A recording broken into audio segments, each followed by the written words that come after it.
So obviously when homeowners are looking to replace their siding, one of the first questions is, how long will this new siding last? And so when we talk about James Hardie building products, the concept is it lasts as long as the home does. And so when you think of like brick, we see brick on homes that's a couple hundred years old and still holding up. Yes, you have to tuck point it periodically, but it'll hold up forever. James Hardie siding is the exact same way. You put it on the house 100 years from now, as long as you're keeping up with, reapplying new caulk every 15 to 20 years, repainting it every 20 to 25 years. It's a product that will last as long as the home does.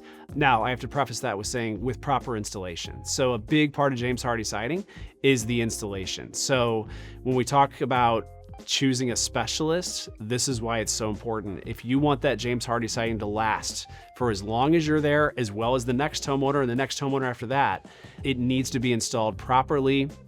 We are allergic at Hawthorn to doing Hardie any other way than by the specifications. And in many ways, we actually go above Hardie specification to give even more protection and a better appearance. But there's really no reason to believe that Hardie siding won't last long after you are gone and out of that house.